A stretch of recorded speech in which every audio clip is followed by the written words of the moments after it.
Good morning. It's the appointed time and we have a quorum. Welcome to the Public Accounts Committee public hearings on the program for the public hearing on the Director of Audit's report number 83. For the witnesses, today we have Ms. Mabel Chan, Secretary for Transport and Logistics, Mr. Yao Kwok-ting Tony, Director of Highways, as well as his team. Any declaration of interest from members? Yes, Mr. Louis Long. Chairman, I have to declare interest because I represent a contractor of the real estate sector. And the contractor may be involved in one of the works projects covered in this report. Any other declaration of interest? If not, I will first invite Mr. Lam Chi-yun from the Audit Department. Thank you for attending today's public hearings. We are here to brief you on Chapter 7 of the Director of Audit's report number 83 on Chat Babcock Tuen Mun Link. I thank the relevant parties for the cooperation on this audit. There are 4 parts to this report. The first part briefs people on the background of this project. The Tuen Mun Chat Babcock Link includes the southern connection as well as the northern connection. The northern connection is mainly a Tuen Mun Chat Babcock tunnel. In connecting the Northwest New Territories to North Lantau as well as the Hong Kong International Airport and the Hong Kong-Zhuhai-Macau Bridge, it is a strategic link. It can enforce Hong Kong's status as an international logistic hub. In December 2020, the link was fully commissioned as at August 2024. The cost of this project is about $41.9 billion, accounting for 90% of the approved project estimate, that is $46.7 billion. In parts 2 to 4 of the report, it covers the details, including the administration of contracts A and B. And part 3 covers other contract management issues. And the last part, that is the 4th part, is about traffic management issues. During the audit, we have recommended 26 measures, and for Transport Department, we also have recommended a number of measures. I would hereby like to thank them for their cooperation. Now, I will invite Ms. Mabel Chen, Secretary for Transport and Logistics, to say a few words. Thank you. I would like to thank the Audit Commission on the implementation and management of the Tuen Mun Chat Babcock Link works project, as well as on Transport Department management on traffic. The Audit Commission has done comprehensive audit and provided valuable comments. I also thank the PAC for inviting the Bureau as well as the 2 departments for attending today's hearings so that we can offer further information. The TLB has always attached importance to transport infrastructure works projects. We always attach importance to delivery as well as good management to strengthen roads link. This is to offer reliable and safe transport system. We will accept all the recommendations made by the Audit Commission, and we will take follow-up actions for improvement.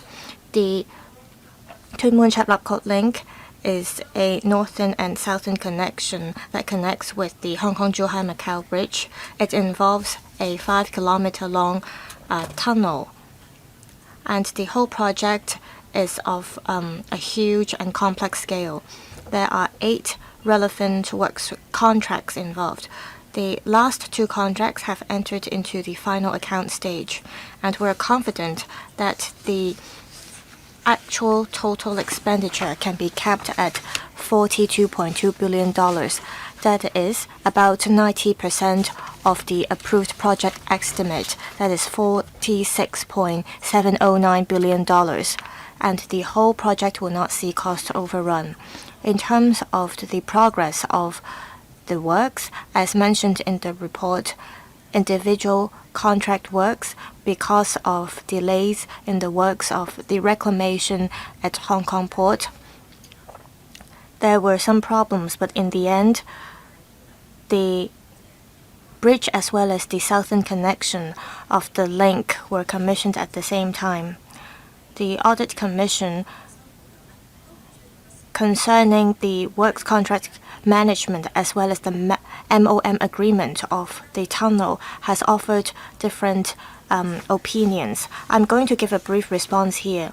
On the contracts management, the Audit Commission has made recommendations on improvement measures, and the Highways Department will actively take follow-up actions. The Highways Department will, in accordance with the guidelines issued by the Development Bureau as well as other government departments, gain experiences, and we will make use of innovative technology to continuously enhance the procedures of works management. This is also to enhance cost effectiveness and efficiency of works. Meanwhile, the Highways Department seeks to enhance construction site safety as well as monitoring procedures to ensure the safety of relevant personnel. The audit report recommends that measures should be taken to implement interfacing works. This is to minimize risks that might arise. I very much agree with this. The Highways Department in the future will take on board recommendations made by the Audit Commission, will actively take measures to enhance the management of interfacing works. In relation to the management, operation as well as maintenance of the link and tunnel, the Transport Department will keep in view the contractor's staff manning level so that the contractors can meet the contract requirements in this regard. Also, the Transport Department will, together with the MSD, continue to review the performance assessment criteria as well as the compilation of quarterly report in relation to the performance of contractors. Will also improve the use of heavy recovery operation vehicles. In addition, the Transport Department will continue to explore the use of new technologies to identify any irregular vehicles.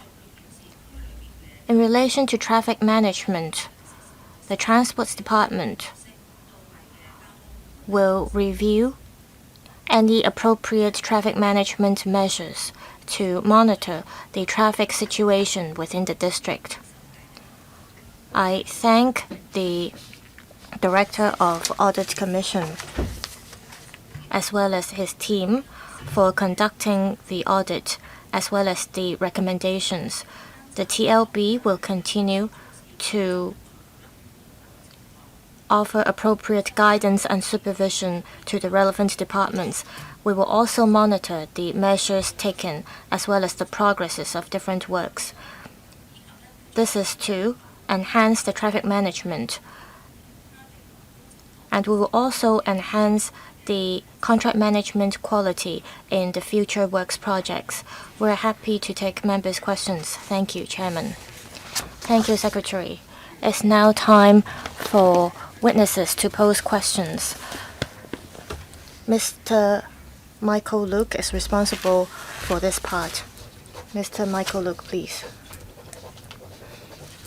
The Tuen Mun Chat Lap Kok link is a very important strategic link in the western part of New Territories. As mentioned, it is connected to the international airport, the Hong Kong-Zhuhai-Macau Bridge, and it is also an important piece of infrastructure for developing intermodal transshipment model.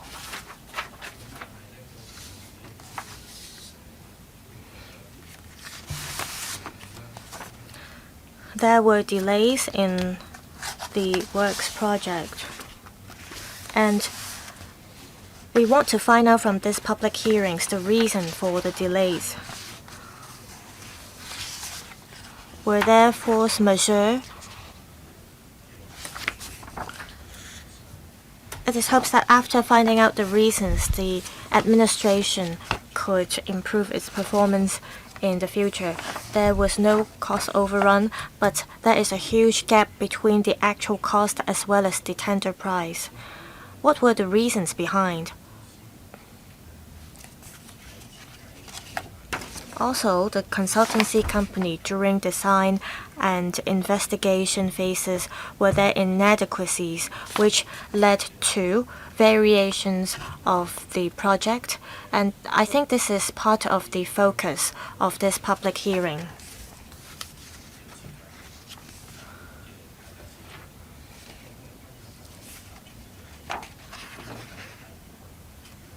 I think we will focus on parts 1 and 2 in the interest of time. This is my recommendation. And we can perhaps have a consolidated discussion on these two parts, because parts 1 and 2 are closely related to each other. And they cover a lot about contracts A and B. So I'll begin my questions now. Paragraph 1.4 of the report mentions that the northern connection involves a connection road as well as the bridge and the toll plaza.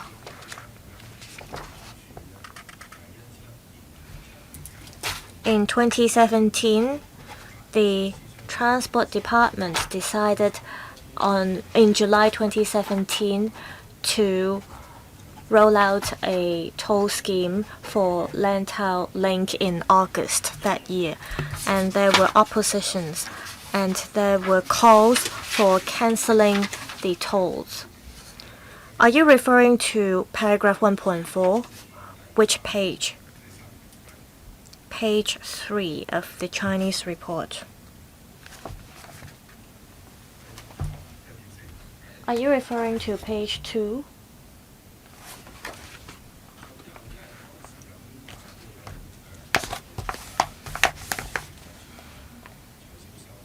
There were strong calls that tolls should be cancelled for Lantau Link.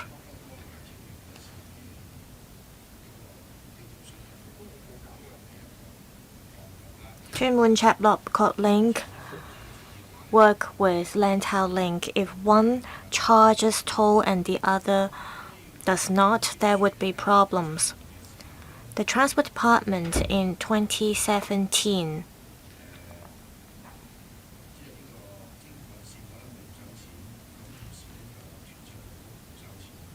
did it have the plan to not charge tolls for both links? If that's the case, there wouldn't be the need to construct the toll plaza as well as the associated footbridge. This is my first question. Yes, Ms. Mabel Chen. I'll give a brief response and the Commissioner for Transport will elaborate. As Mr. Look mentioned, the Tuen Mun Chap Lop Kok link is an important strategic link. It creates synergy with the Hong Kong-Zhuhai-Macau Bridge, and it also improves traffic congestion in the northwestern part of the new territories. It also provides an important link to the international airport. Years ago, we considered that tolls would be cancelled for Lantau Link. So we also made an estimate of the impact on the traffic in the vicinity. We thought that traffic diversion could be achieved with the two links.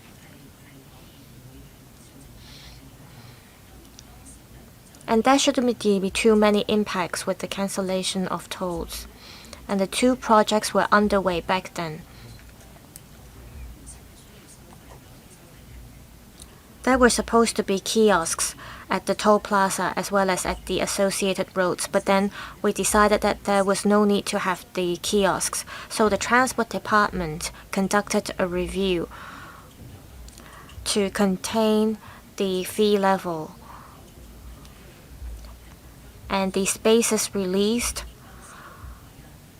served other purposes. For example, temporary facilities for bus depots as well as parking spaces for buses. Yes, Transport Department. The link is an alternative or replacement for Lantau link. In order to give full play to this link, we considered the toll level. It was a newly constructed link. We wanted to ensure that enough vehicles would use the link, and we thought that there was room for us to exempt the tolls.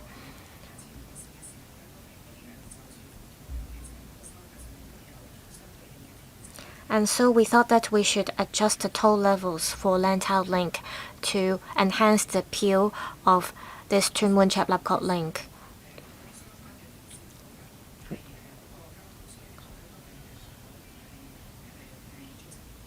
We also didn't want to have any adverse impacts on the road connections nearby.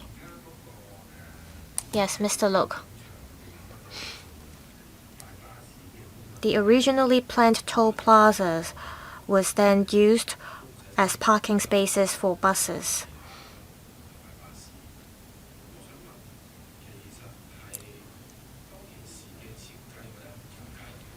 During the design and investigation phase, did the government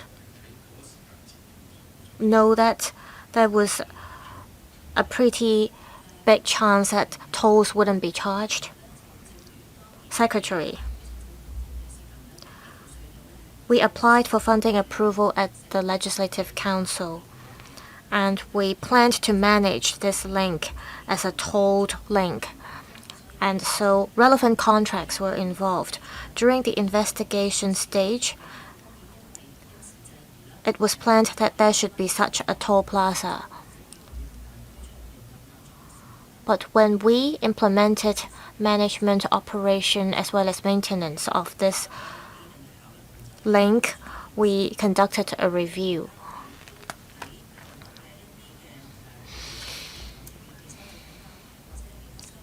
We planned originally to construct or build kiosks, but then we made revision to the plan so that we could contain the project cost and expenditure.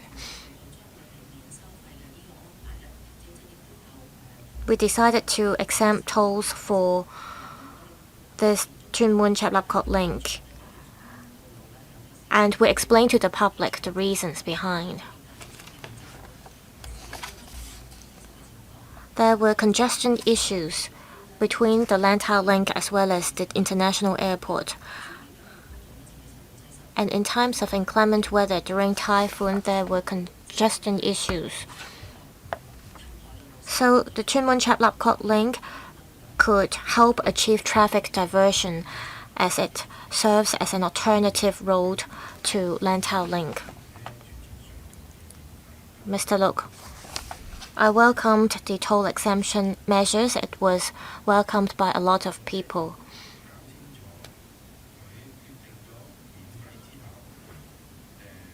I just want to find out that after the government decided to not charge tolls for this link, were there any construction works that continued to be carried out which caused waste? Did the government suspend any of the construction works and saved cost? Mr. Tony Yao, Director of Highways. Those works were under Contract B. Those works started in 2013 and were completed in June 2020. Now for the Northern Plaza, that was covered under Contract C. When we announced the link going toll-free, that was 2019. That was at a later stage. We had underground tunnels and there were basements along with toll booths. We were about to install them, but they were not installed yet. In the end, we didn't need the toll plaza, so we sealed off the surface tunnels underground and also the toll booths. So that the money that we spent on the unneeded works was roughly $40 million. Because the decision came too late, some works were already done, we get it. Now I turn to paragraph 1.6. As at August 2024, the consultancy fee paid to consultant X was $253.6 million. Now, based on the PwSC papers, the funding proposals, now leaving out the site investigation, detailed design, advanced consultancy fees, the money was supposed to be $61 million, consultancy fee $224 million. In the end, it's $246.8 million in total. That's 88% of the approved project estimate. That's below the APE.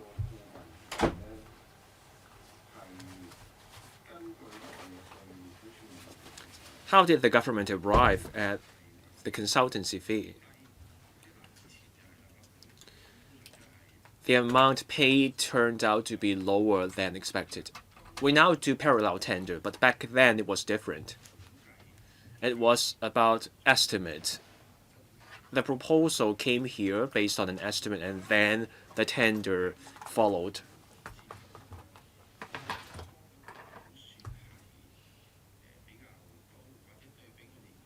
Is that the reason that you had a higher estimate than reality?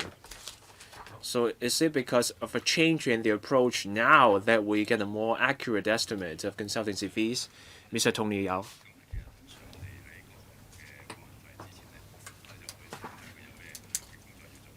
We first look at what works are needed before arriving at the consultancy fee. We look at the number of people needed. We will get a sense of how many professionals needed, such as engineers. We look at how much time is needed, how many documents, how many reports are needed, and then we arrive at the consultancy fee.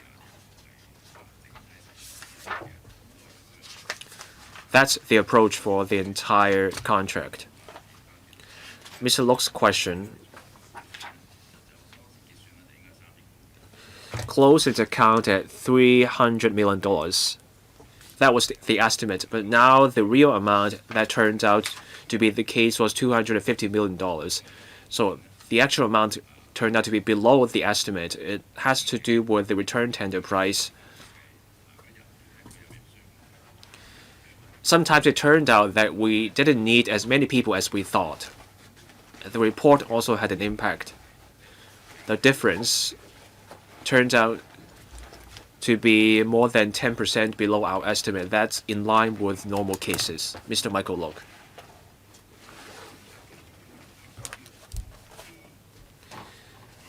Contract B, that's the northern connection, the subsea tunnel section. The accounts have yet to be closed. Based on Table 2, Contract B was completed in June 2020. So 4 years on, we have yet to close the account for Contract B. Why?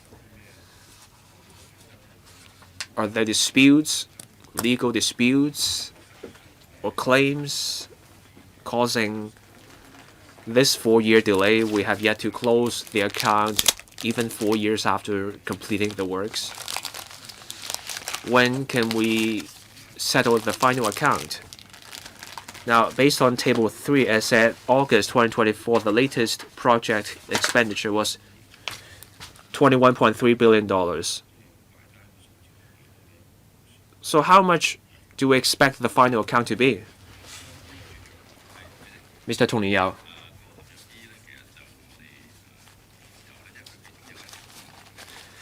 Now, for Contract B, the The report mentions this. It's the emergency vehicular access.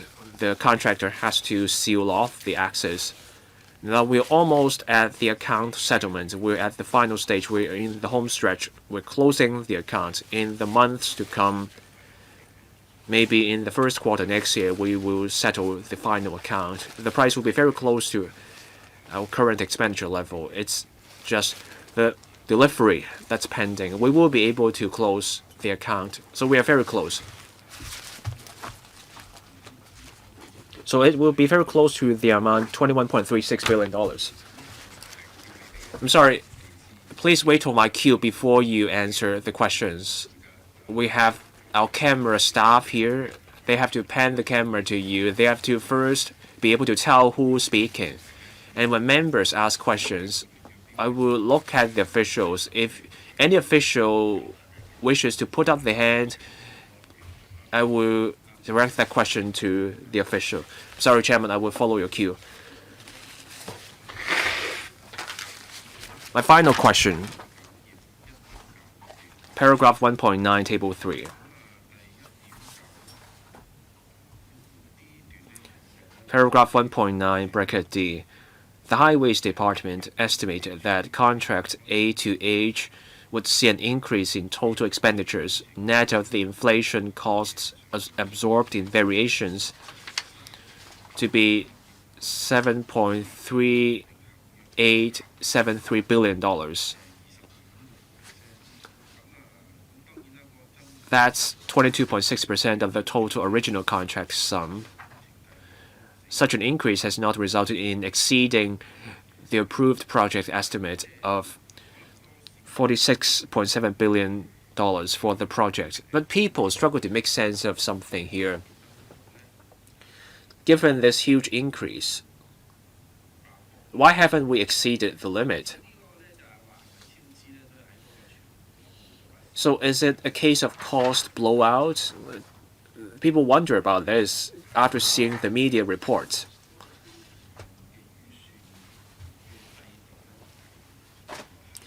Is it because we had an ineffective project system? Did we have too big a buffer?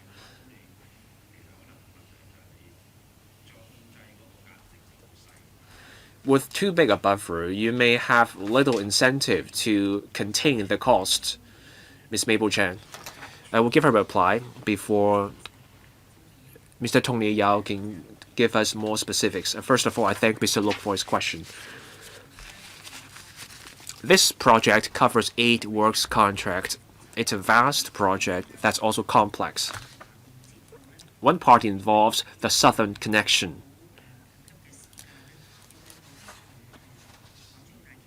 We were working against the clock because it had to interface with the opening of the Hong Kong-Zhuhai-Macau Bridge.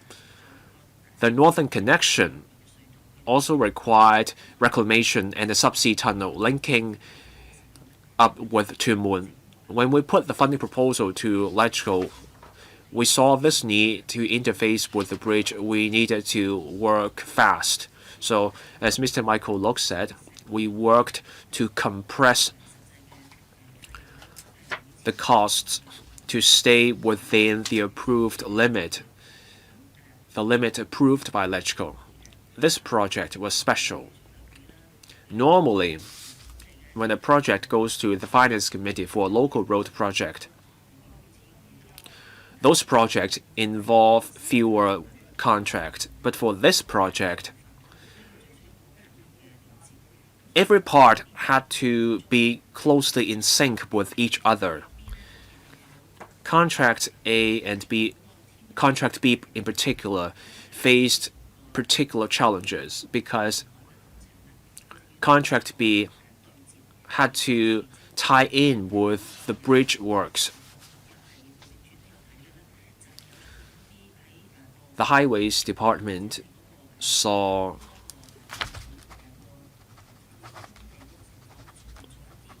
something about the land conditions and site conditions. Something unexpected happened, and those were major problems.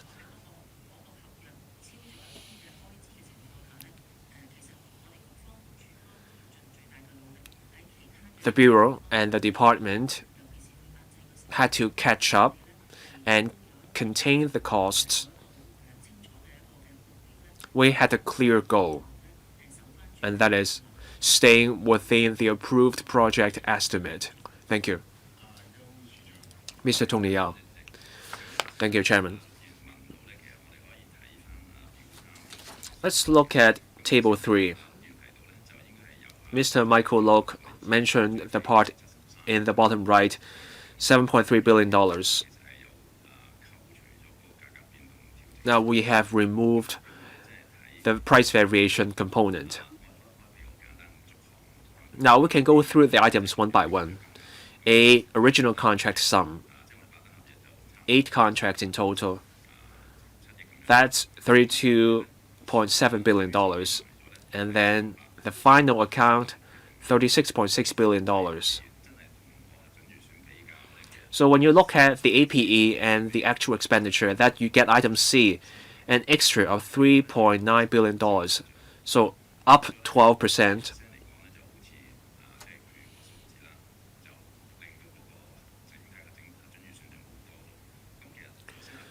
But that did not lead to exceeding the overall APE. Now the increase is marked in contract B. You get an extra $3.2 billion or 17.7%.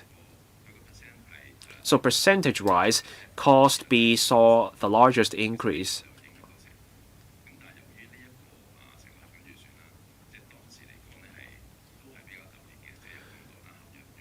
It was a special project.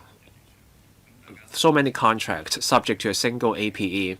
As members recall what it was back then, the project came to LegCo and we had to rush to tie in with the opening of the bridge. And we have the southern connection. Everything had to tie in with the opening of the bridge. So everything came to in one proposal to LegCo. There was a marked increase under contract B, but once you look at other contracts and look at everything as a whole, we did not exceed the APE. Mr. Luk's point was that with the cost blowout under that contract, you did not go beyond the APE. So the question was, did you already see a major increase in costs such that you built such a big buffer and then you could stay within the limit even with the rise in the cost? Thank you, Chairman, for adding that comment.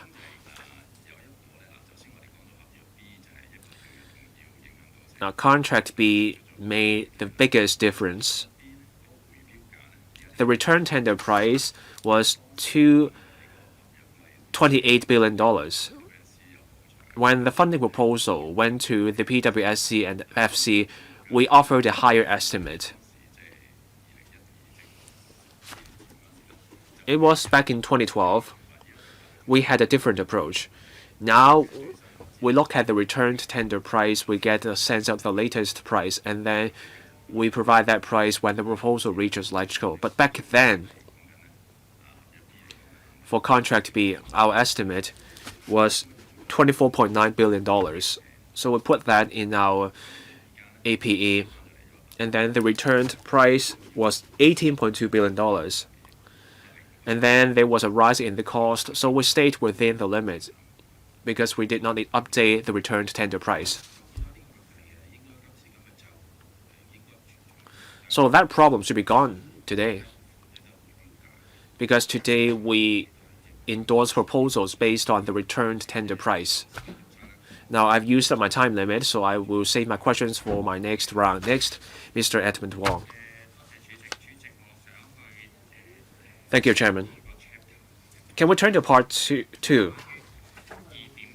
It's 2.7.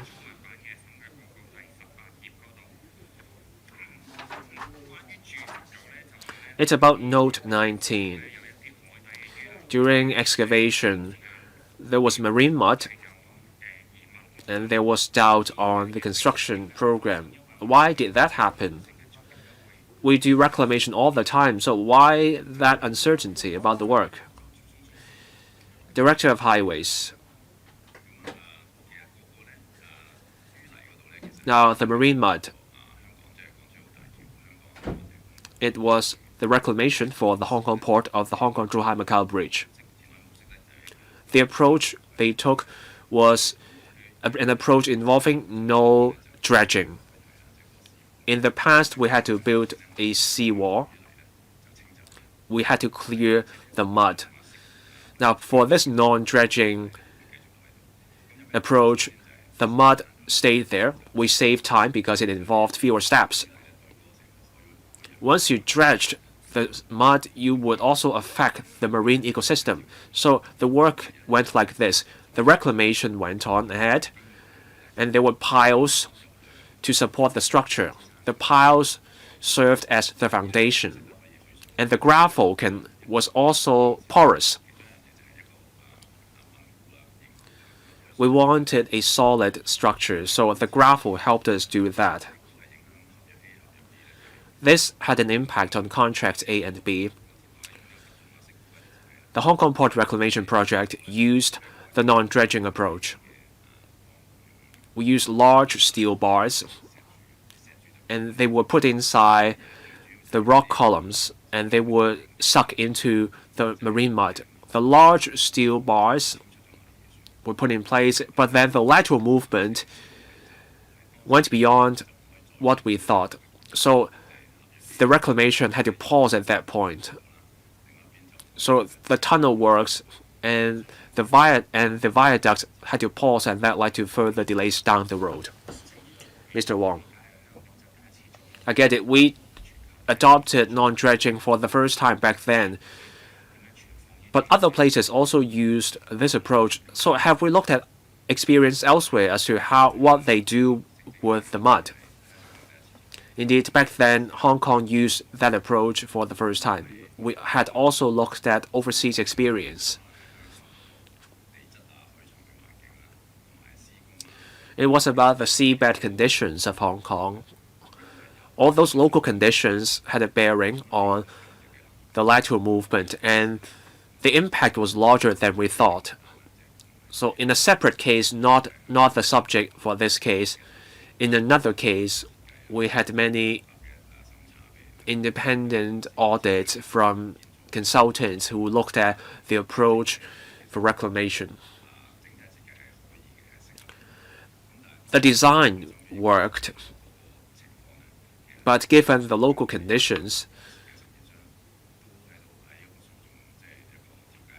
we went into mediation with the consultant.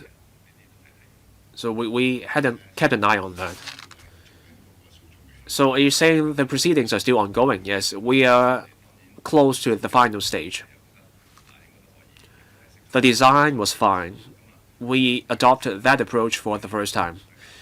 But on the construction and other details, we're still dealing with those points. Mr. Edmund Wong. You hired a consultant. The contractor said the design was fine, so something went wrong, and that's why you're in proceedings, mediation. No one saw that coming. So what role did the consultant play? Why don't just get a contractor straight away and skip the consultant? You sue the contractor when something goes wrong. So what role did the consultant play? Mr. Tong Liya. So we're in proceedings. We are in mediation.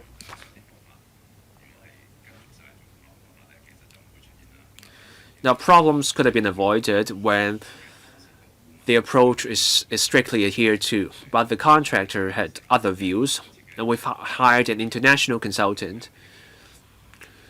to look at what caused the lateral movement. Someone looked at the design, and they found the design was fine. And then the contractor went ahead. There were outside factors. They may not be the fault of the construction approach. They may be unforeseeable underground, subground conditions, such as the seabed. Mr. Wong. Let me conclude what the government said. So the contractors and the experts, due to unforeseeable circumstances, caused the project to exceed its estimate. Under C, it is said that problems were uncovered in 2014. How come you didn't review the performance of the entire seawall until 2016? Which paragraph are you referring to? I'm talking about subparagraph C. C under which paragraph? We're talking about 2.6. I was referring to how the independent consultant only looked at the problem in 2016. Oh, so you're talking about note 19. Yes. Director of Highways, Mr. Tony Yao. Thank you, Chairman. In 2014, October, we discovered the lateral movement of seawall.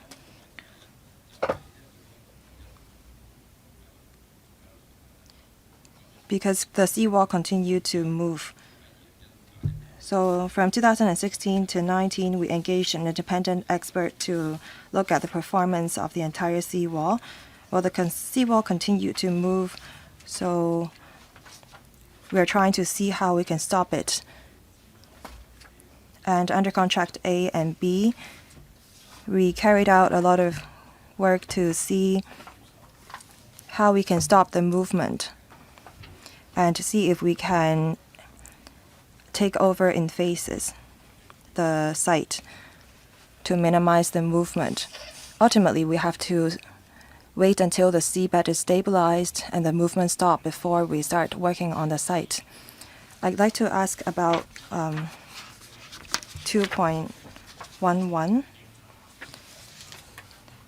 The government said that they will better coordinate with all of the parties. They will enhance project management planning. They will ensure timely handover of work sites. Do you have any concrete measures? Because we don't want to see the same things happening. I hope that there will not be any cost overrun for other major projects that we're going to carry out in the future. Do you have any concrete measures that you will take, Mr. Yao? Thank you, Chairman. For contracts A and contracts B, reclamation is involved. For contract A, a bridge is to be built. Contract B, a tunnel is to be constructed. We thought about having the Hong Kong part reclaim the site instead of engaging contractors A and B. But looking back, well, by this we can lower the cost, but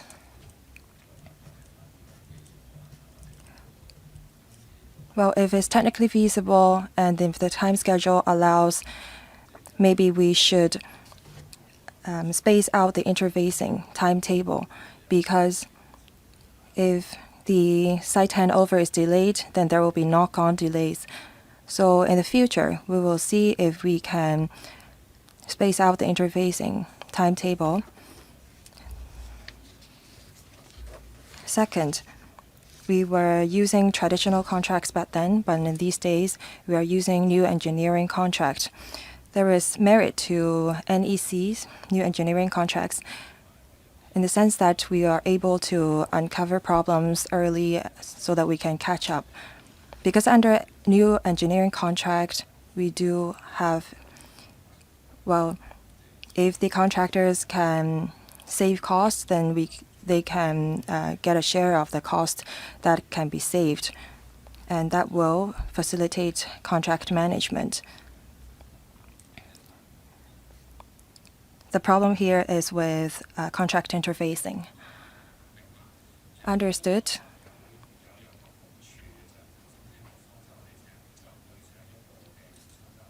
In the last hearing, I said the same thing. We need to incentivize the contractors to keep the cost under control. the administration said that in the future, the contractors will be incentivized to save costs because they will get a share of it. I think that this is the right direction to take. I'd like to confirm if my understanding is correct. Ms. Chan. Thank you. I'd like to respond to Mr. Wong's question, like what the director said in terms of contract or project management. We want to do better in terms of contract interfacings to minimize delay so that there will not be any knock-on effect.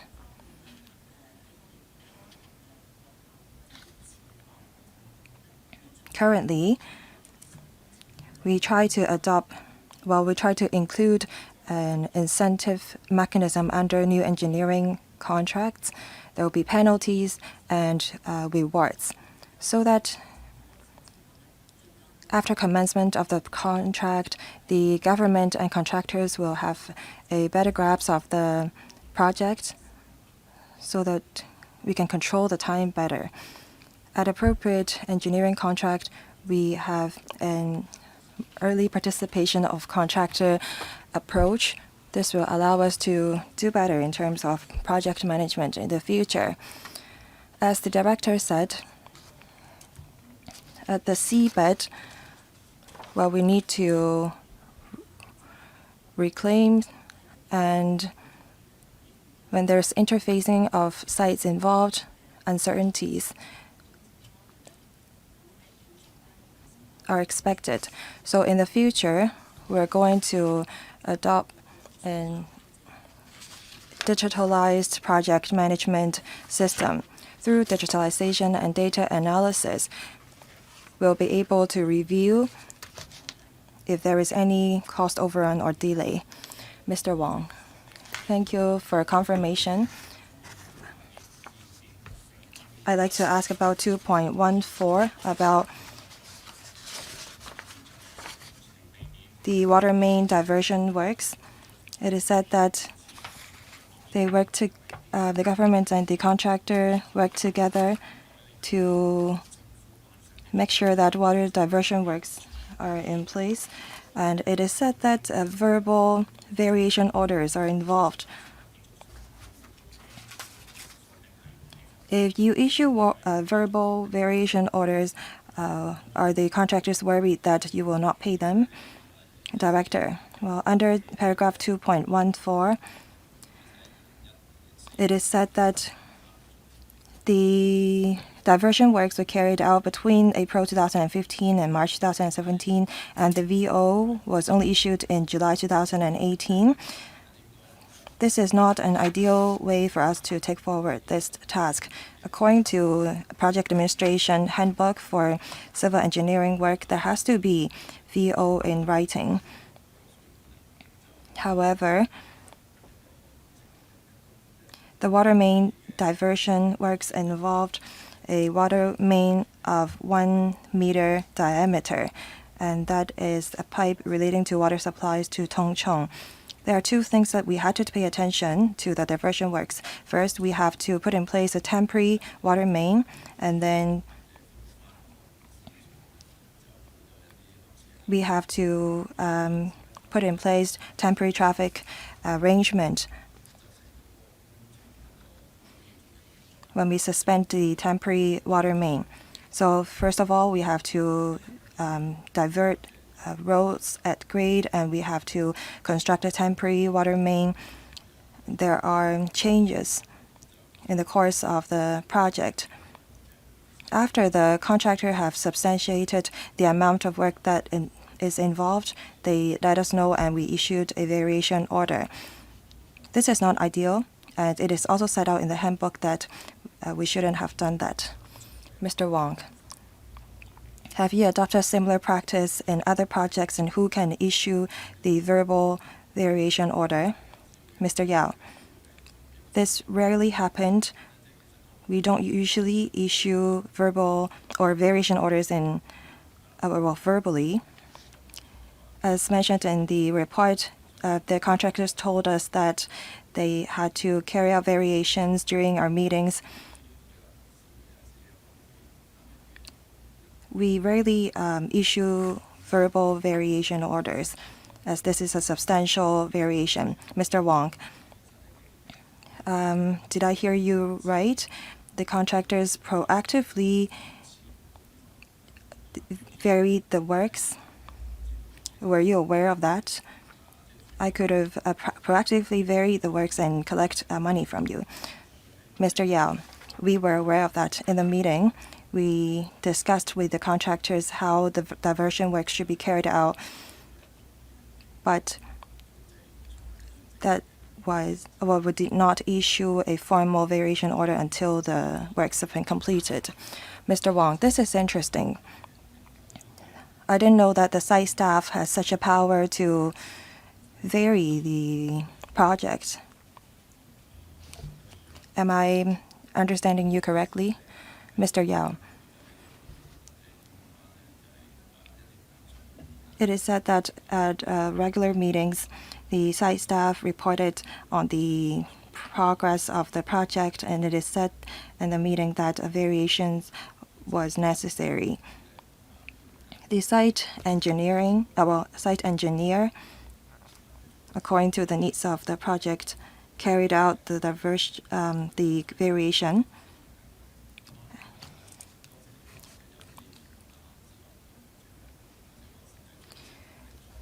They saw the need to issue a variation order. Mr. Wong, I'm not from the engineering sector. I'm not sure how common this is, but I think that there is room for improvement in terms of management. The administration said that they should have told, the contractor should have told the administration, and under the standard procedure and the protocol, it is said that variation orders should not be issued verbally. Should not and must not are different. You should not allow the site staff to have such a great flexibility. I think that it will only take half a day for the contractor to report the variation to the administration and for you to issue the variation order in writing. Are you just leaving everything open to the contractor? Director, we were aware of the variation. I agree with what Mr. Wong said. Variation orders should not have been issued verbally, and it is set out clearly in the project administration handbook, and that was not followed. Well, when you discovered the problem, did you penalize or remind the relevant staff? In the future, we will remind colleagues that VO should be issued in writing, and we review the relevant handbook and guidelines regularly. What about that particular staff member who decided that variations have to be done? Well, that was the site engineer who decided on it. Well, we didn't follow up in particular with the site engineer. Chairman, we're not targeting a particular colleague. I'm talking about the entire mechanism. I'm not sure if you penalized that particular staff member. $9.4 million are involved. What about $900 million? $9 billion? If the variation involves such a sum of money, how will you look at the matter? We don't want this to happen again. The most important thing is the power delegated. We are talking about $9.4 million here. Mr. Yao.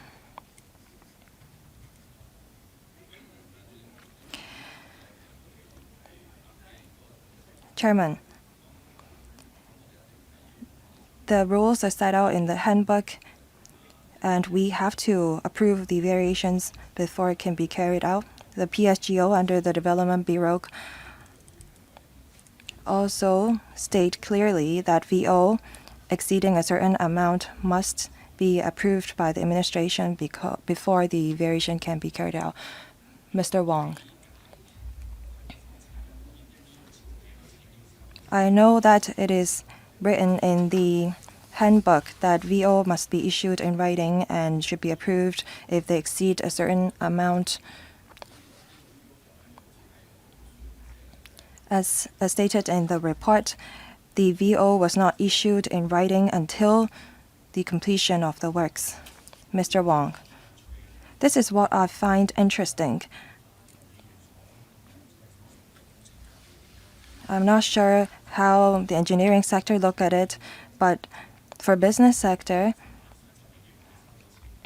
contractors will never receive the sum if VO is not issued.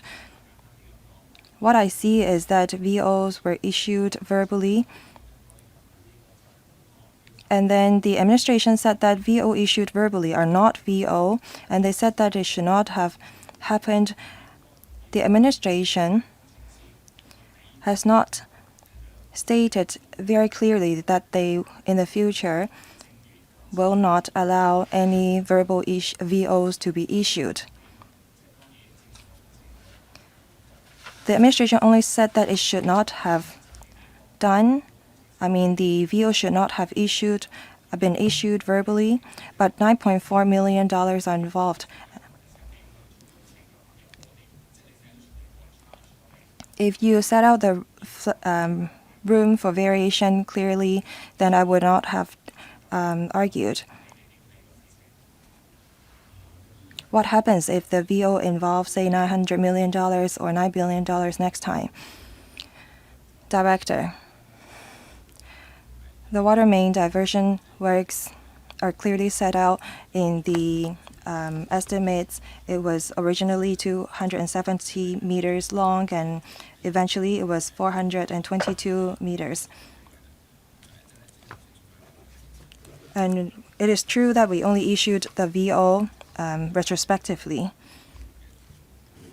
But in our monthly meeting, the administration was there, the site staff and the contractors were there. We all thought that it was necessary to carry out the variations, and we all agreed that we have to extend the diversion of water mains.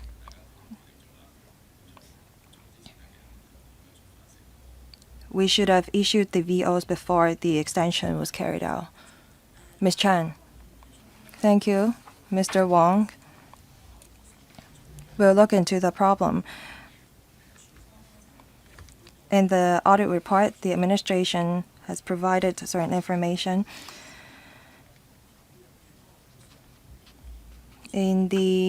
While the variation was discussed and reported in the regular meetings, and all parties actually agreed that the extension should be done due to the tight time frame. After the meeting, I will ask the administration to submit a relevant paper on the discussion that happened during the meeting. It was not one particular engineer who made the decision. I will supplement with the information as evidence. Like what the director said, there should be a VO in writing to confirm the variation. And it was done retrospectively, that it should not have happened. But that does not mean that back then the site engineer made a decision on its own and that resulted in the variation. Mr. Wong, I am an accountant. I may not have expressed myself very clearly. As far as I understand, I know that there are usually sometimes VOs or slight cost overrun for some of the projects, depending on how large it is. But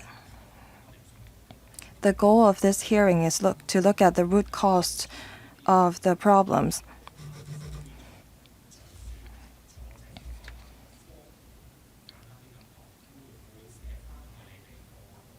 Will the administration put in your handbook that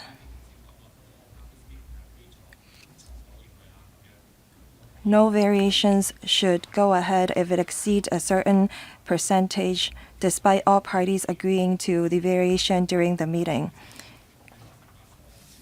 The contractor, of course, or the consultant will not dispute the variation because they will receive money for it.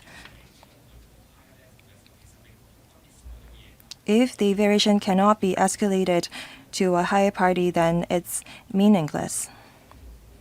There won't be any output. I just want to see if you will set an absolute amount or establish a mechanism. 邱市長， Mr. Yao.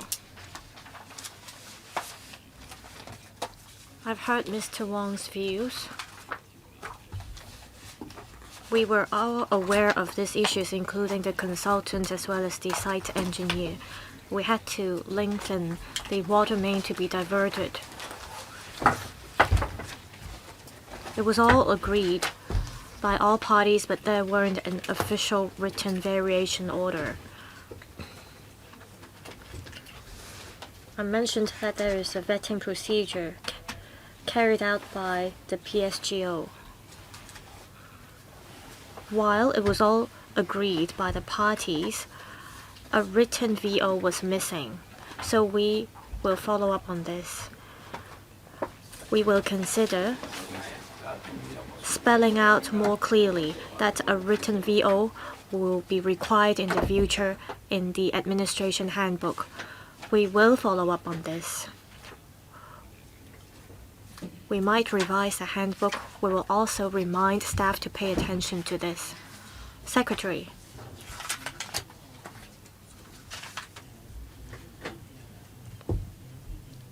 We will consider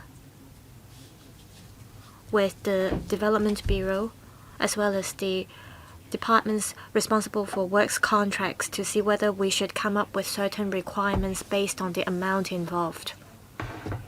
Mr. Wang. You give incentives as well as penalties. How come the relevant parties did not follow the handbook? Penalties might be warranted. For example, we violate the traffic regulations and there would be consequences. You said you would remind your colleagues and staff. But this doesn't sound like a penalty to me, so I think there is room for improvement. Also, it was mentioned that the water main to be diverted had to be lengthened to 152 meters.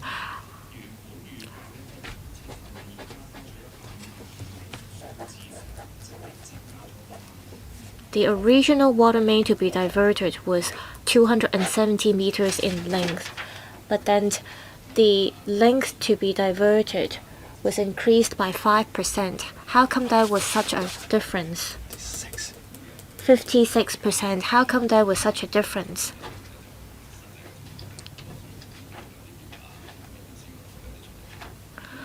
Well, there were some discrepancies as well as variations.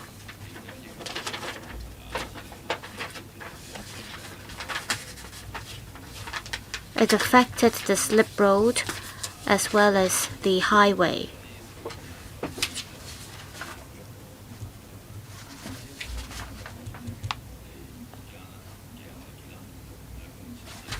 Sometimes we have to make variations like these. To improve the situation, we want to make use of technology. We are working on a 3D underground utilities map. Sometimes underground utilities had to be diverted, but the relevant data could not be updated in time. With the 3D map, we hope that we could more accurately investigate the situation with the underground utilities. Mr. Louis Long. Thank you, Chairman. I will start with part 2. I'm looking at paragraphs 2.3 and 2.4 of the report. it is mentioned that there were disputes under Contract A. In November 2011, there was a dispute settlement mechanism under Contract A, and the government, under the mechanism, agreed to pay a sum of money to Contractor A. But the information involved in the contract was highly confidential and could not be disclosed.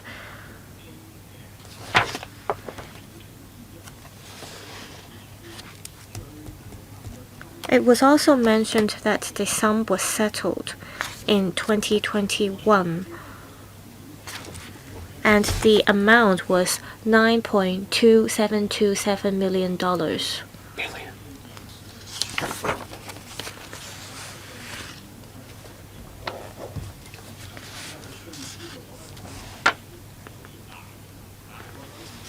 I want to know if this is consistent to the amount agreed under the dispute settlement mechanism, and how, I don't have to know the exact amount, but was the sum agreed upon by the parties reflected in the account?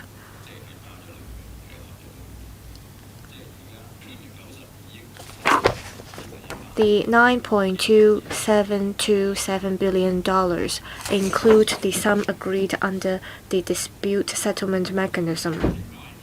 Mr. Long. So this is the final account. Is that right? Yes.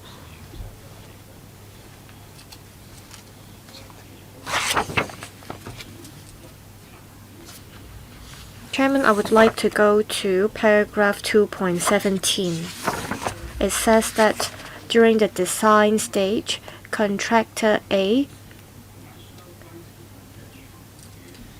submitted different designs to Consultant X, and during the process, some of the stakeholders responded late. And it is only afterwards that approval was obtained from Consultant X, and therefore Contractor A asked for an additional sum of money. And again, the amount had to be agreed on under the dispute settlement mechanism. So what kind of measures will the administration take to ensure that the consultant as well as the relevant stakeholders would provide responses in a timely manner, which would allow the design of the contractors to be approved? Mr. Yao, this is a design and build contract. The contractor came up with some designs, and the design had to be approved by the relevant departments. There were 170 items that had to be approved, and another 40 from other stakeholders. And there were another 2,000 items that had to be approved. The delayed, on average, was about 2 weeks from departments as well as relevant stakeholders. There were so many items to be approved, so we needed to give more time. We think the contractor could do more, the consultant as well. They could reach out to the relevant departments as well as stakeholders for responses. We're also looking at how technologies can help. We have upgraded some e-platforms so that designs could be submitted electronically. They could also be approved electronically. Sometimes submission of papers take time, and with the e-platforms, we hope that it would allow more time for contractors and stakeholders to respond to the submissions. Mr. Long, I understand that different departments have to approve the submissions. The administration mentioned that it could make use of e-platforms as well as technologies to reduce the time taken in the process. What matters is the communication between different departments. They should work as a team. They should not simply pass the buck to each other. So I think communication is important. My recommendation is that even it concerns departments under the same bureau or departments from different bureaus, there should be regular communication.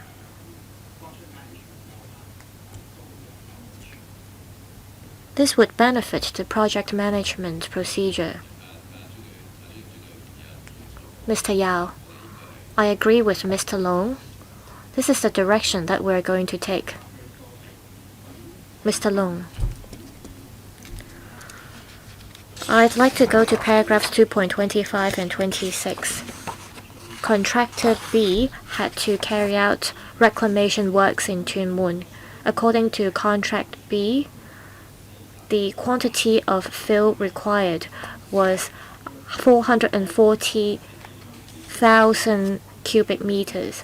After the commencement of the contract, Contractor B had to carry out further pre-construction ground investigation and estimated that the required quantity of fill material was 850,000 cubic meters, which is 90% higher than the original estimated quantity. In November 2017, in relation to the substantial increase in quantity of rock fill material, there was claim about the rise of cost. And the consultant certified a sum of $115 million. Can the administration explain why there was such a substantial increase in the quantity of fill material required, and what measures will the administration take in the future to make sure that the estimate of the quantity of fill material required would be more accurate? Mr. Yao. This has to do with the initial seabed investigation. According to the information, the port works design manual was followed, and for every 100 meter, an investigation was carried out. However, at a later stage, it was realized that more rockfill materials were required. It concerns the seabed. And even if the relevant party followed the manual, the estimate might be different. This resulted in the high amount of fill material required. Again, we're looking at how we can make use of technologies. We are working with the departments responsible for works projects.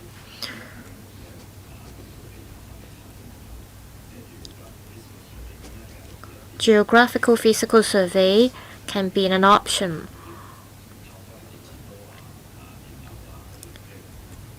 We might, through radio waves or electric currents, look at the geotechnical changes.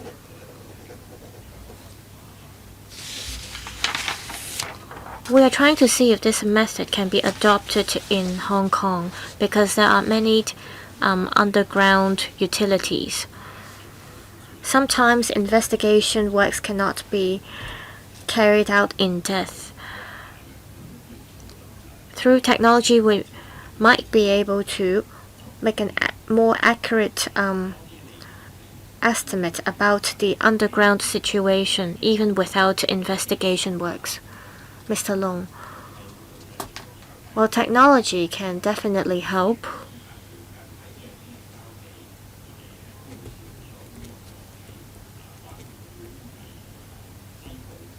The Highways Department recently submitted a paper about the Hiram Highway in Sai Kung to the Public Works Subcommittee, and there was mention about the use of technology. So I hope the administration could be more open to the use of technologies.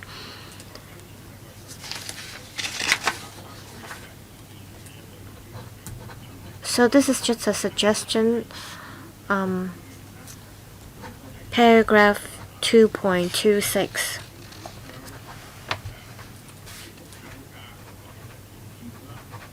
mentions that there was a substantial increase in the quantity of fill material required. Note 30 says that from October to December 2013, in the performance report of Consultant X, a poor performance rating was given in cost estimates and quality of tender documents aspect in the report. My question is,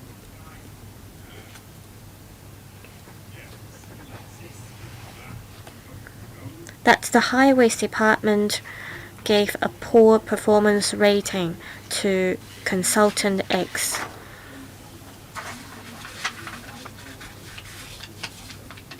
Were there any penalties imposed? Or was it that the consultant was paid the same consultancy fee, even with the poor rating? Mr. Yao.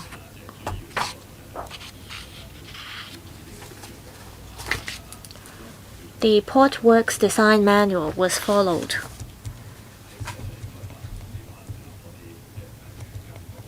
But we were of the view that Consultant X could do more by offering more advice to us.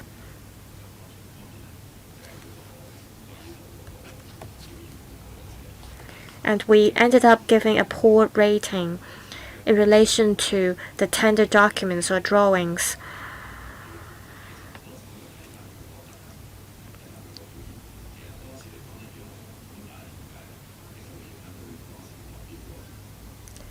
And with a poor rating, it would affect the tender opportunities of the consultant. Is the rating time limited? It really depends on whether a better rating could be given in the next reports. The consultant might perform better, and it might be given a better rating in the future reports. So we have to look at the overall performance.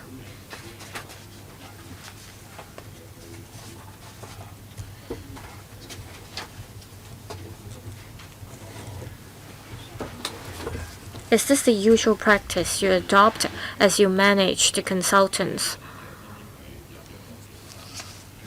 There was a technical score as well as a score in relation to the tender price. We also look at the performance of the consultants in the previous 3-year period.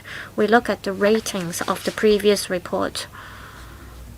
And this would affect the chance of the consultant winning the bid. I think 3-year is appropriate. My last question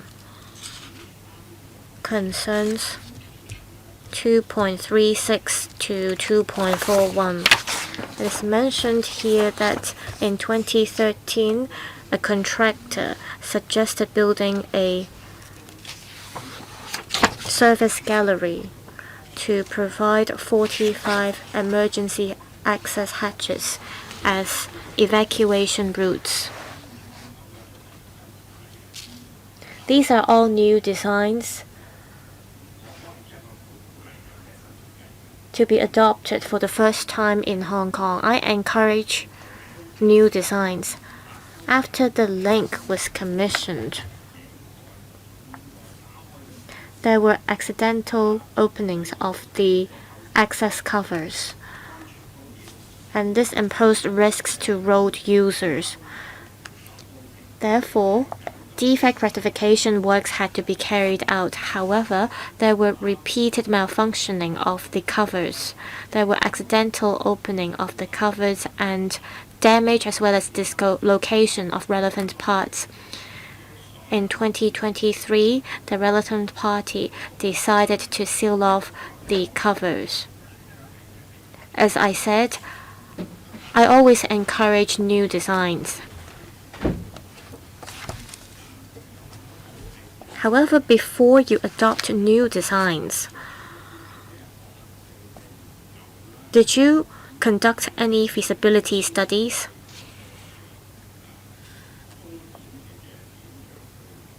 How do you assess the risks that might be imposed by new designs?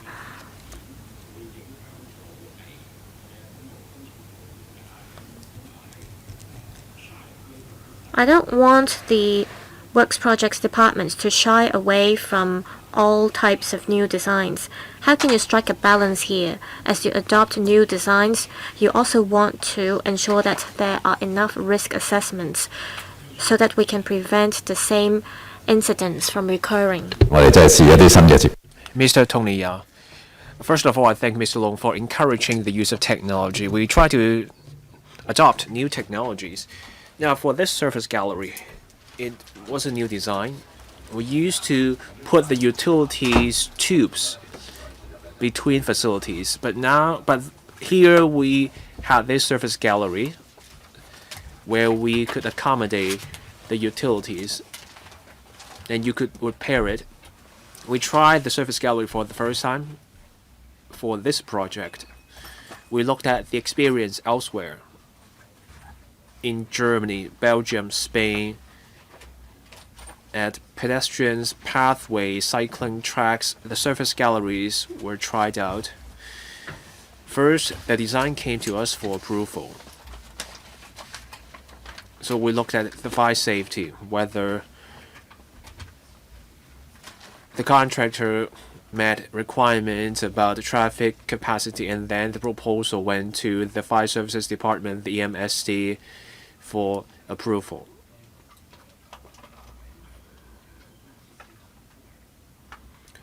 The utilities were working. It was a proposal from the contractor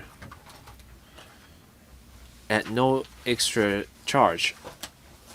We looked at the design. The design worked overseas and the approval was granted, so we went ahead with it.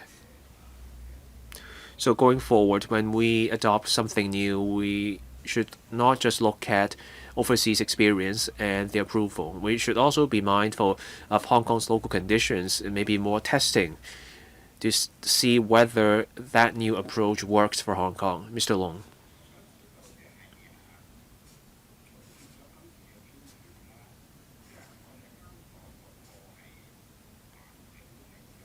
So from this experience, what's so unique about Hong Kong's conditions that's affecting this design? I think the surface gallery is fine. It's about the access hatches, the covers open. That's the problem. But those designs were adopted overseas and they worked fine. So why did we get the problems? Are there lessons we have learned here that Mr. Tony Yao? It's about the vehicular load. The design was adopted overseas, but here in Hong Kong, in Two Moon Chek Lap Kok, there are many heavy vehicles traveling at high speed. So there was the load from the wheels of the heavy vehicles. In the design, the facility worked, but then in reality, the load was heavier than we thought, so the covers opened. That had to do with the number of vehicles and the load caused by the cars. In Hong Kong, many heavy vehicles travel on our roads, so that's what the condition. So it's good that we're learning the lessons from what's unique about Hong Kong that will help us assess future proposals. I have no more questions for this part. Ms. Carmen Khan. First, I thank the Audit Commission.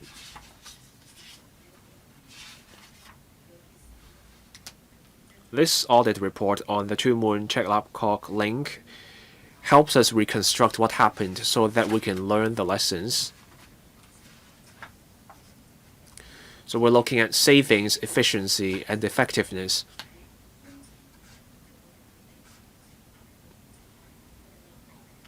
That helps us see where we are, how we do in managing project. The Two Moon Cheklapkok link is vital for our role in the GBA. We have learned many lessons from this project.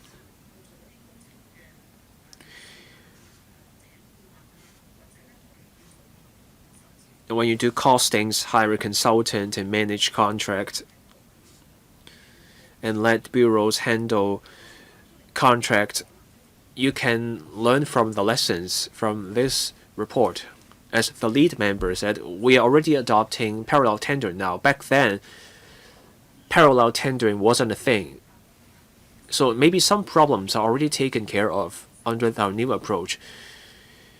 Now I want to take a more microscopic views on what we have learned. Let's look at table 1.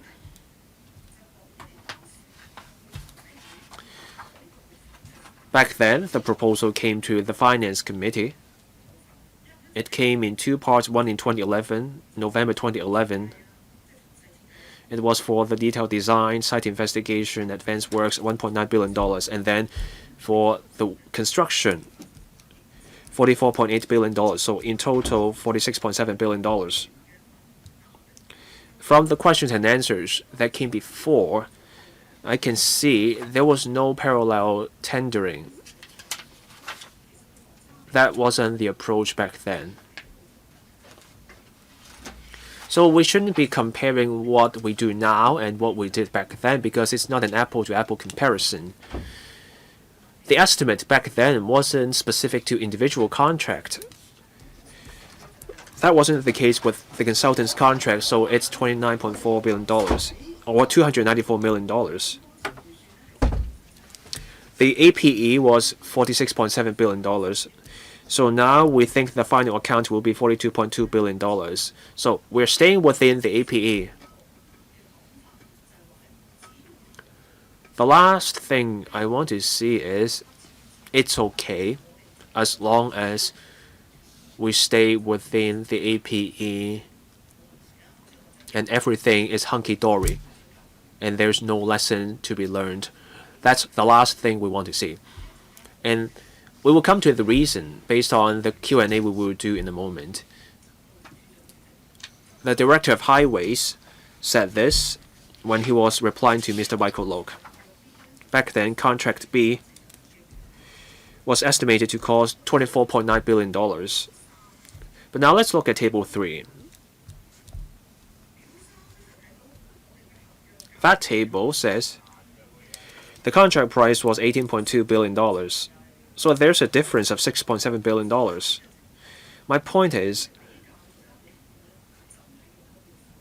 you don't look at the APE when you look at how you did. The difference is 36.8%. When you came for the funding, you thought the contract would cost $25 billion or $24.9 billion. But once you look at the return tender price, the return tender price was $18.2 billion. So my question for the Director of Audit will look at value for money. So we should refer to items A and B in Table 3. At least look at A and B. Column A, it's roughly $32.7 billion in total. Contracts A through H. Now we leave aside the claims and disputes. We are closing the account at $36 billion. So altogether, it's about $47 billion. So based on the contract price, how much is the cost blowout? I will come to that in a moment. So my question for the Director of Audit is, people think we stayed within the APE, so why bother discussing this matter? It's needless. No cost blowout. We capped the amount at $42.2 billion. It's 90% of the APE. We're doing fine. Why bother with this audit? So my question for Professor Nelson Lam is, when we look at this case, we look at value for money. What should we be looking at? We should look at the returned tender price and look at the estimates, and then we tell whether we did well. Professor Nelson Lam. Thank you.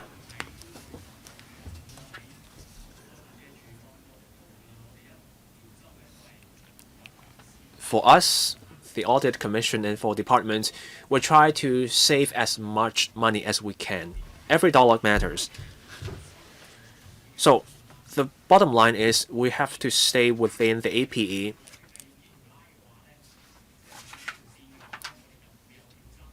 Now, if we simply stick to that limit, you wouldn't see column C or table 3. So we had a discussion with the department about table 3 on how we should make sense of the table. Maybe I will leave that to Mr. Tony Yao. For the Audit Commission, so as a bottom line, we stick to the APE. We look at the original contract sum. So in simple terms, you look at column C, what that amount is. You can see $3.9 billion.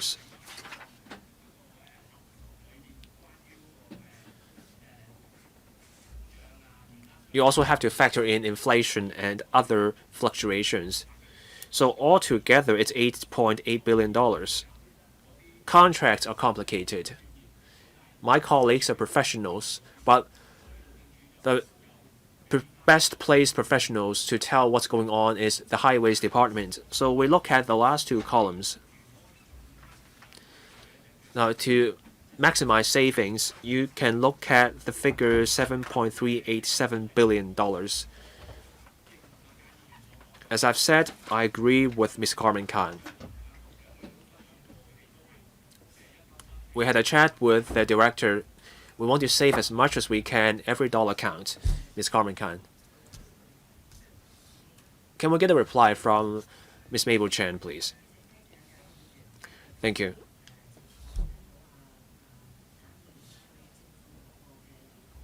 Point taken. We get Ms. Khan's expectations. As Professor Lam just said, so as a bottom line, we should do our best to stay within the limit, the APE, but that's not good enough. A project can cover many contracts. We also have to do our best to oversee and supervise our department in project management so that we can control the costs.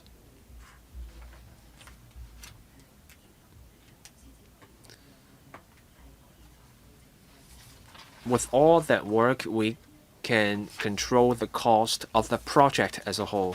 Now, for this Tumut-Chetlap-Kok Link project, it's unique in the sense that it covers 8 contracts, 2 of them being particularly large contracts.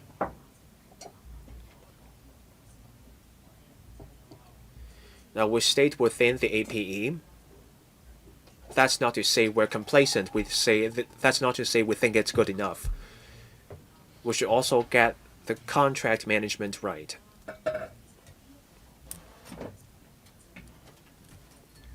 Back then, parallel tendering wasn't the practice. Now, we do parallel tendering as the norm. We learn from our mistakes. Parallel tendering helps us get the most accurate estimate based on market conditions. As Professor Lam just said, we should be maximizing our savings. So the amount in the funding proposal should be clear, close to market conditions, and we will not have excessive buffers for contingency fees or otherwise in the proposal. As you can see in the table, there are price fluctuation fees. We follow our guidelines and procedures. In our proposals to the PWSC and FC now, we still have contingency fees. This case here shows parallel tendering is necessary. We also learn from our experience. When we put a proposal to electrical,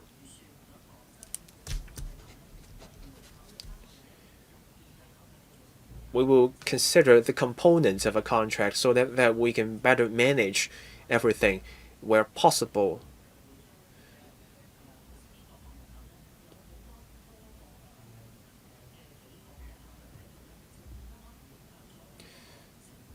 In a case like this, when you have different components in a single project, there may be uncertainties.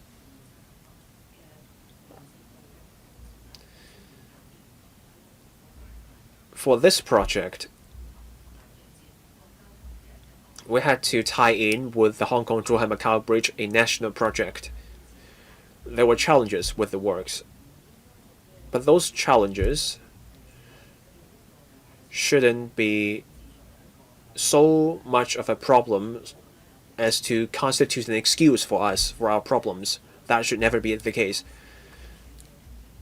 The Highways Department back then worked as one team. They worked against a tight deadline in managing the contract. It's a balancing act. We have a number of contracts to juggle, and we have to manage all of them as a whole. We will be careful. After learning from lessons from this experience, we will take a more balanced approach in the future. Thank you. Ms. Carmen Khan, I thank the Secretary for her detailed response, and we're learning from this experience. Now, I have a question for Contract A.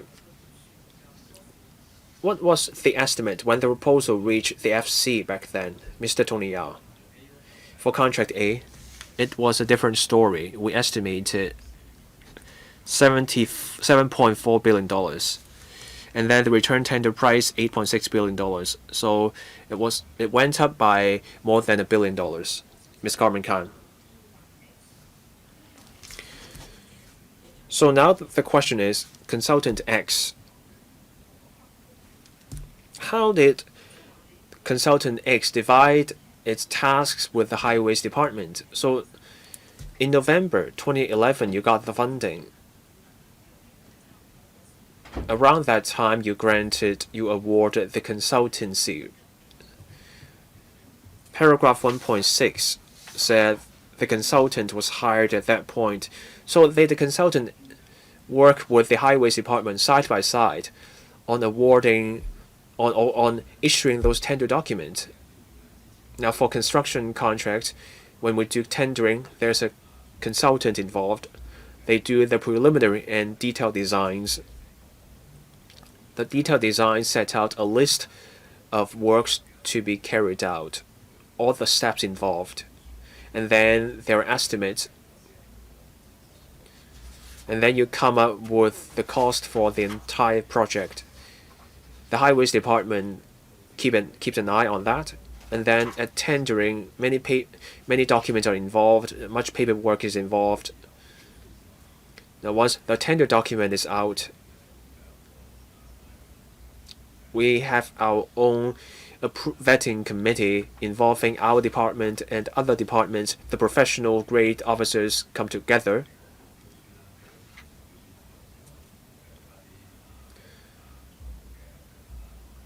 We take a look at the tenders that come in. The consultant serves as a secretary, and then the contracts are awarded. So that's the workflow. Once the construction starts, the consultant supervises the works, and then there may be a need to update the designs all the way until the works are done. Ms. Carmen Khan. I thank Mr. Yao for explaining the matter. So when variation orders have to be issued, that also falls to the consultant, Mr. Yao. That happens during the construction. At that point, you already have the tendering and the detailed design. The consultant supervises the work. The VOs come out during the construction. Ms. Khan, if consultant recommends issuing variation orders, what is the role of the administration?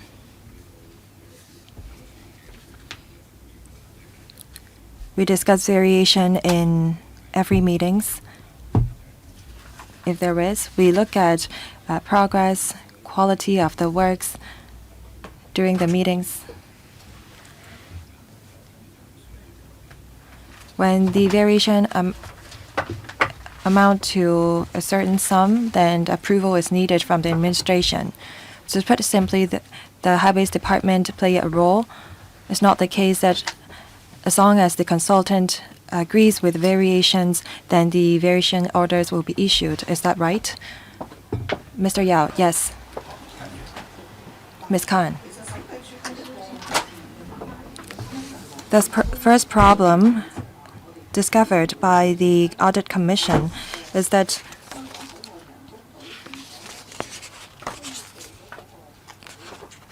while the Hong Kong port needs to be constructed for the Hong Kong-Zhuhai-Macau Bridge before the site can be handed over to the contractor, because only with that site made available can the southern and northern connection be built. I'd like to ask about the commencement date of the Contract A and B. Have you taken into account the interfacing timetable with the port? Is that the duties of the consultant? We did work with the contractor of the Hong Kong port. November 2012 was when the reclamation started. Contract A was June 2013. That's approximately 2 years apart. According to the original schedule,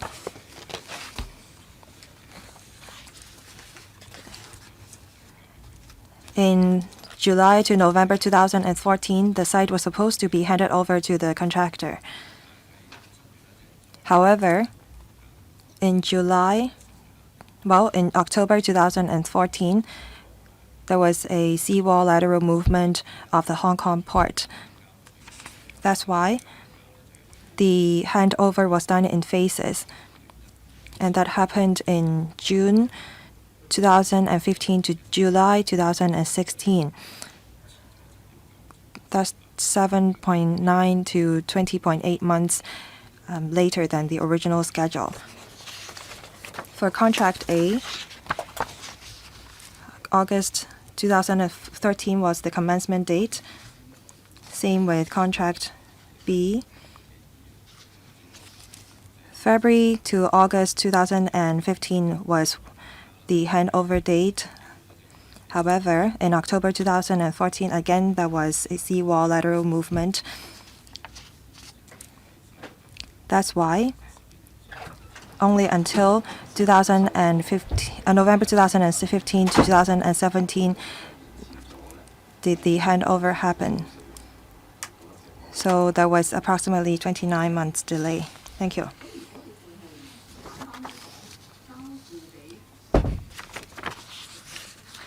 So to put it simply, what is the delay in terms of handover for Contractor A and Contractor B? Mr. Yao. For Contractor A, the delay was 7.9 to 28 months. Contractor B, 22.9 to 24 months. If you look at Table 3,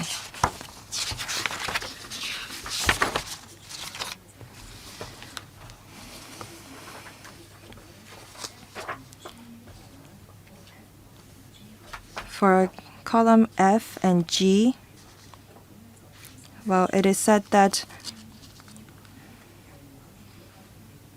the Highways Department has different views with the Transport Department. Can the Highways Department explain about that? Thank you. Let's look at Table 3. Let's take contract B as an example. Contract B, A, original contract sum, that's $18.2 billion. Now the final contract sum is $21.4 billion approximately. C equals to B minus A, that is $3.2 billion. D, it involves price fluctuation adjustment provision. The Audit Commission was of the view that this price fluctuation adjustment provision was just for price fluctuation. It should not be used to cater for the increase in project sum. The price fluctuation adjustment was $5 billion, and that's why the increase or the decrease in provision is $3.8 billion.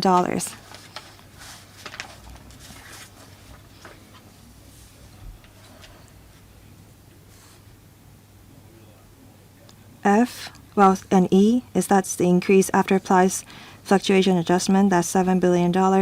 For F,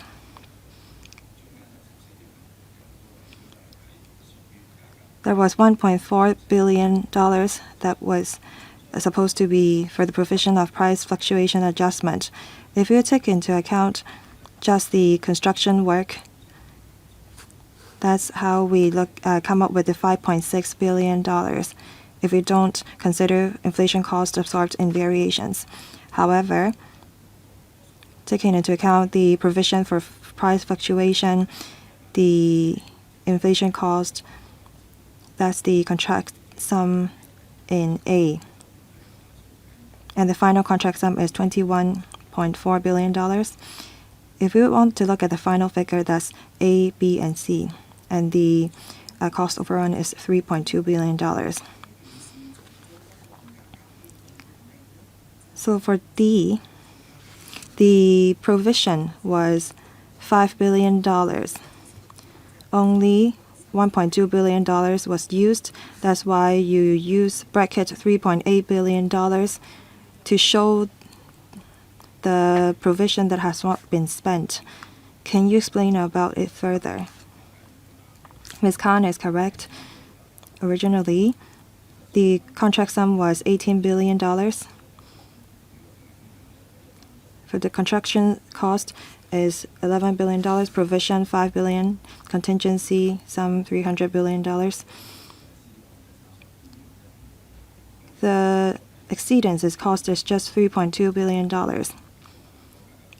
The provision for price fluctuation was $5 billion. We only spent $1.2 billion. That's why there's $3.8 billion that have not been used.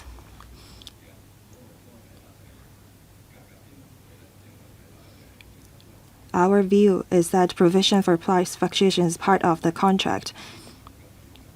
After we spend the contingency, we will use the provision for price fluctuation on the project. We think that this provision is part of the original contract sum, that is $18 billion. That's how our understanding differ. Ms. Khan.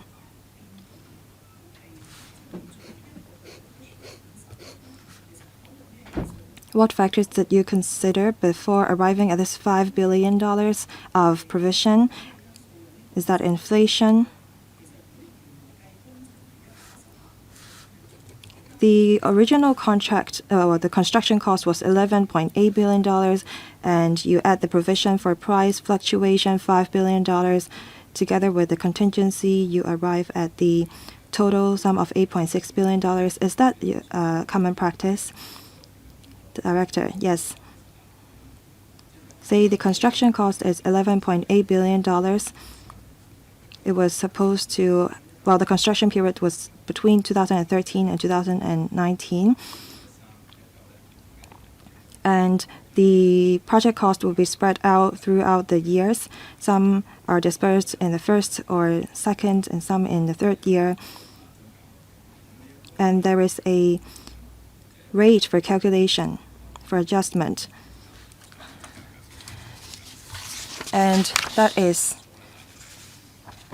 an internal rate that we use, and the percentage was around 5% to 6%. So we dispersed the $11.8 billion throughout the year, and we include also the percentage, and that's how we arrive at the $5 billion, because money is of different values during different times, and there is also a $1.3 billion of contingency.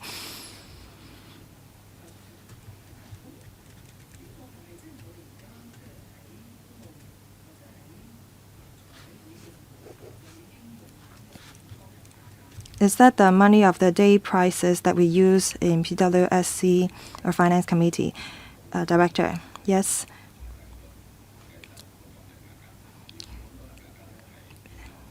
The figure that we submit is the money of the day prices. Haven't taken into account the internal percentage that we use, and that's the sum that we apply to the Legislative Council for funding.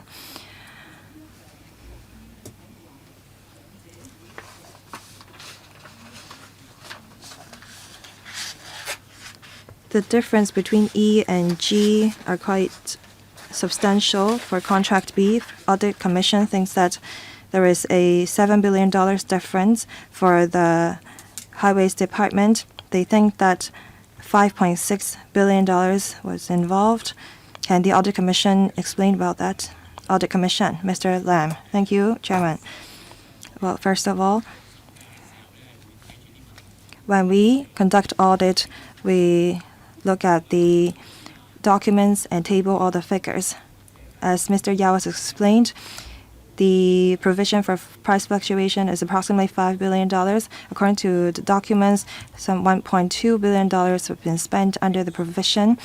So when we took stock, we discovered a $3.8 billion difference.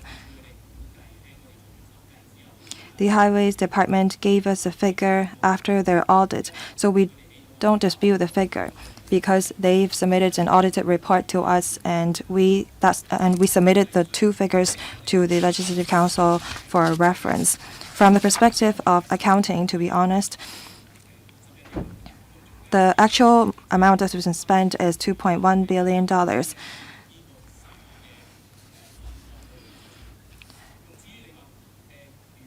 And the provisions are set out in the sub-item.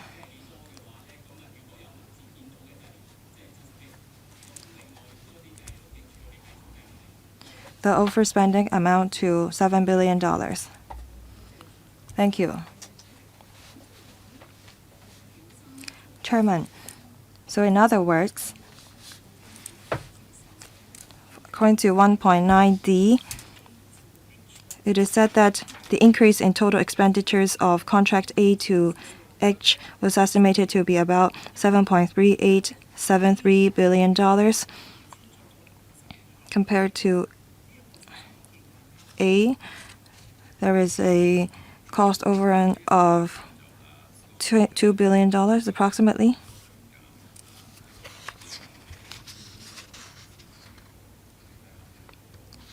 The dispute is whether we should include the provision for price fluctuation adjustment in the contract sum. Well, there are two figures, construction cost, the provision, and the contingency. We apply for funding as a whole from the Finance Committee. Now, the original contract sum, $18 billion, final sum, $21 billion, cost overrun, $3.2 billion. The dispute is whether we should use the provision for the main works. But our view is that after spending the construction cost and the contingency, we should spend the provision on the main works. That's how our view differs from that of the Transport Department. Ms. Khan.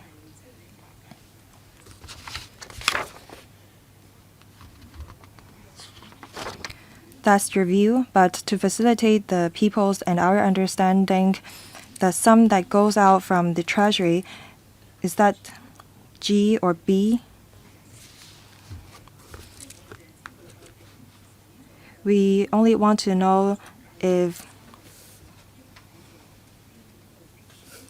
the sum in B, that is $36 billion, or is the G, $7.3 billion have been spent? How should we look at the table? Mr. Yao. Thank you. Chairman. The Treasury paid the sum set out in C. For contract B, we paid $21 billion. For all of the 8 contracts together, we spent $36.6 billion. Sorry, my correction. We've spent the sum in B, that is $36.6 billion. Under paragraph 1.10, A, that is column B, $36.6285 billion. If we include the resident site staff costs, construction works, consultancy fee, and other costs, that's $5.5 billion. That's how if we add the two figures together, then we have the $22.1 billion. That's the actual amount that we've spent. So we should look at B in table 3. Ms. Khan. So from the perspective of the Highways Department, they suggest that we look at the actual amount that's been spent and compare that to the original contract sum, that is $32 billion. So the cost overrun amount to some $4 billion. That is $3.9 billion. For E, F, G, D, these are the provision for price fluctuation adjustment, inflation costs, and variations. So in actuality, the cost overrun amount to $4 billion. Am I correct? Yes. The last question.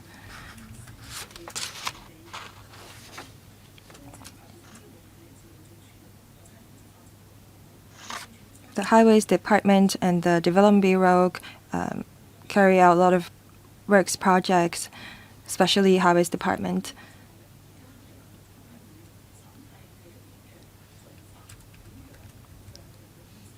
I wonder what measures you will adopt to reassure us that things that have been set out in the report will not happen again.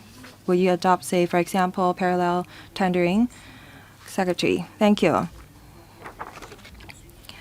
When we roll out infrastructure projects in the future, we can learn from this experience. We are already adopting a parallel tendering. For example, the Cyclone Road Phase 2, we adopted parallel tendering.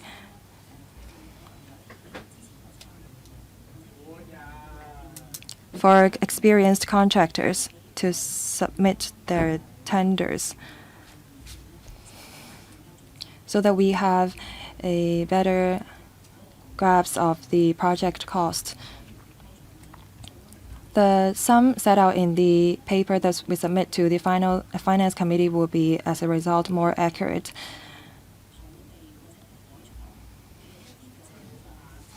When there is unforeseeable circumstances with the seabed or the site, that may still arise, but we ask the relevant contractor to be more accurate in terms of their investigation. When the contractor comes in, they have to look at the fills and, well, hopefully in the future, we will have a design and build contract. That is, the contractor will adopt such a model so that design and build can be more linked up together.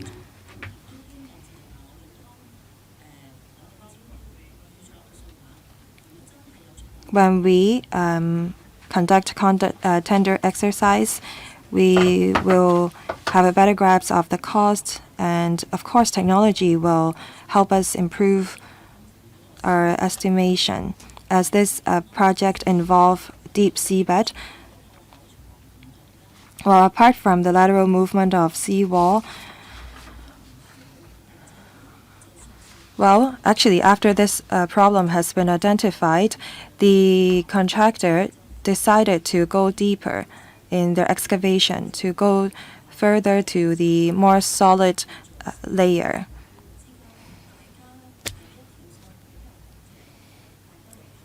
I think that in the future, we will work closer with the contractor and the consultant. In the future, we are going to have more infrastructure projects that involve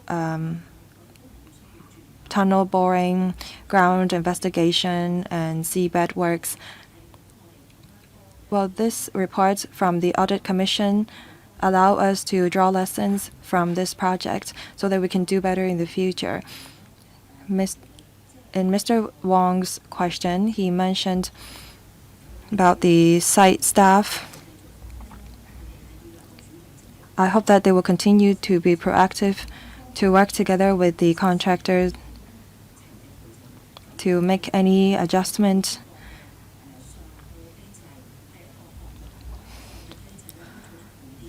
We should improve our notification and project management mechanism. In the future, there will be different projects that will be conducted in parallel. We need to do better control. The Highways Department should work with the Transport Department and other departments, the Water Supplies Department, and there should be better coordination so that we can enhance efficiency and effectiveness. Ms. Khan, thank you. No follow-up questions.